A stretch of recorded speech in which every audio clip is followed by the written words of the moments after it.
নমস্কার বন্ধুরা, rare view mirror চ্যানেলে আপনাদের সবাইকে স্বাগত জানাই। থাম্বনেল দেখে তো বুঝেই গেছেন আমি আজকে আপনাদের শেখাতে চলেছি ডিম পোস্ত।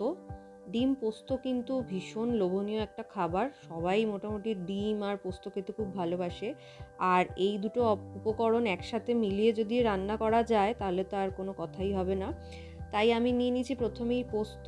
এখানে কিন্তু শুধু পোস্ত নেই, পোস্তর সাথে আমি 3 টেবিল চামচ পোস্ত নিয়েছি আর তার সাথে 4 থেকে 5টা কাজু বাদাম গ্রাইন্ড করে রেখে দিয়েছি। আর নিয়ে নিয়েছি ডিম সেদ্ধ। আপনারা ডিম সেদ্ধ গোটা দিতে পারেন, কিন্তু পার্টিকুলার এই রান্নাটা এইভাবে যদি ডিম সেদ্ধগুলোকে মাঝখান থেকে কেটে নেন তাহলে কিন্তু আরও বেশি ভালো লাগে খেতে। পেঁয়াজ কুচি নিয়েছি আর কাঁচা লঙ্কা নিয়েছি।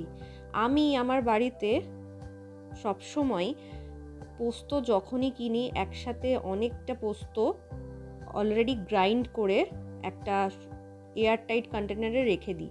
আপনারাও চাইলে সেটা করতে পারেন, তাহলে সবসময় ওই আর মশলা বাটাবাটির ঝামেলাটা থাকে না। এবার কড়াইতে সর্ষের তেল দিয়েছি 1 টেবিল চামচ। আর আমি কিন্তু যখন ডিমটা কেটে রেখে দিয়েছিলাম সেদ্ধ করার পর, তখন কিন্তু কোনোভাবে নুন হলুদ মাখাইনি। আপনারাও কিন্তু একদমই নুন হলুদ মাখাবেন না, তাহলে কিন্তু ডিমগুলো একদম নরম হয়ে যাবে আর মাঝখানে যে কুসুমটা আছে ওটা কিন্তু ডিমের থেকে বেরিয়ে আসবে।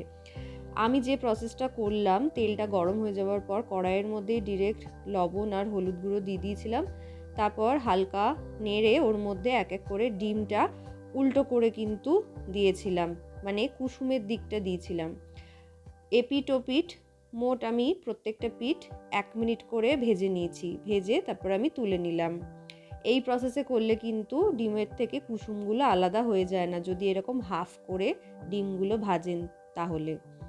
তারপর আমি কড়াইতে আবারও সর্ষের তেল দিলাম 1 টেবিল চামচ, দিয়ে পেঁয়াজ আর কাঁচা লঙ্কা দিয়ে দিয়েছি। আমি কিন্তু কোনো ফোড়ন বা কিচ্ছু ব্যবহার করছি না। এই রান্নাটাতে কিন্তু সম্পূর্ণ যে পেঁয়াজ, ডিম আর কাজু আর পোস্তের কাঁচা লঙ্কার যে নিজস্ব স্বাদ আছে সেটাতেই কিন্তু এই খাবারটা আরও লোভনীয় করে তুলবে। কোনো বাড়তি মশলার কিন্তু দরকার পড়বে না। পেঁয়াজ কাঁচা লঙ্কাটা ভালোভাবে হালকা করে নাড়াচাড়া করে নেওয়ার পর পরিমাণ মতো লবণ হলুদ দিয়ে আবার আমি বেশ ভাজা ভাজা করে নিয়েছি। বেশ ভাজা ভাজা যখন পেঁয়াজটা হয়ে যাবে তখন কাজু আর পোস্তের যে বাটাটা ছিল তার মধ্যে আমি জল দিয়ে একটু গুলে নিয়েছিলাম, গুলে পেঁয়াজের মধ্যে দিয়ে দিলাম। এবার তেল ছাড়া অবধি ক্রমাগত কিন্তু আমি এটাকে নাড়তে থাকবো। দেখুন নাড়তে নাড়তে কিন্তু মশলা থেকে তেল কিন্তু ছাড়তে শুরু করে দিয়েছে। বেশ ভালোভাবে কিন্তু কন্টিনিউয়াসলি নাড়তে থাকবেন, না নাড়লে কিন্তু যেহেতু কাজু দেওয়া আছে তলায় কিন্তু কড়াইতে লেগে যেতে পারে, জ্বলে যেতে পারে। এখানে বেশ অনেকক্ষণ ধরেই নাড়াচাড়া করে নেওয়ার পর যখন তেলটা ছেড়ে দেবে তারপরে স্বাদ অনুযায়ী আমি একটু চিনি দিয়ে দিলাম। চিনিটা অবশ্যই দেবেন, চিনিটা দিলে কিন্তু আরও স্বাদটা বেড়ে যায়। চিনিটা দেওয়ার পর আবার বেশ ভালো করে কিছুক্ষণ নাড়াচাড়া করে আপনারা যেরকম গ্রেভি চান, এটা অত বেশি ঝোল ঝোল ভালো লাগে না, আবার প্রচণ্ড শুকনো হলেও ভালো লাগে না খেতে। তো আমি এই রকমই কনসিস্টেন্সি রাখি। আমার যতটা দরকার ছিল, আমি যে বাটিটাতে পোস্ত আর কাজুটা গুলেছিলাম সেই বাটিটা ধুয়েই জল দিয়ে দিয়েছি। আপনারা আপনাদের পরিমাণ মতো জল দিয়ে দেবেন। বেশ কিছুক্ষণ পর ঢাকা সরিয়ে নিলাম। ঢাকাটা সরিয়ে নেওয়ার পর দেখতেই পাচ্ছেন গ্রেভিটা কিন্তু অনেকটাই শুকিয়ে এসছে, জলটা অনেকটাই শুকিয়ে গেছে। তো আমি আস্তে আস্তে ভাজা ডিমগুলো কিন্তু দিয়ে দিলাম। যেহেতু এখন বেশ ঝোল ঝোল অবস্থায় ছিল তখনই আমি ডিম ভাজাগুলো দিলাম, তাই কখনো কিন্তু কুসুমের দিকটা এখানে উল্টে দেবেন না, নাহলে কিন্তু কুসুমগুলো বেরিয়ে যেতে পারে, যেহেতু ডিমটা মাঝখান দিয়ে কাটা আছে। উল্টো করেই দেবেন। দেখুন যেহেতু আমি উল্টো করে দিয়েছি তাই ভাপে কিন্তু ডিমটা একদম হার্ড হয়ে গেছে, আর কিন্তু উল্টোলে ডিমের কুসুমগুলো বেরোবে না।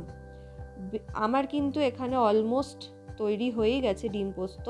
আমি ইন্ডাকশান বন্ধ করে দিয়েছি, কারণ এর থেকে বেশি শোকাবো না আমি গ্রেভিটা। ওপর থেকে 1 টেবিল চামচ সর্ষের তেল দিয়ে একটু মাখিয়ে নিলাম।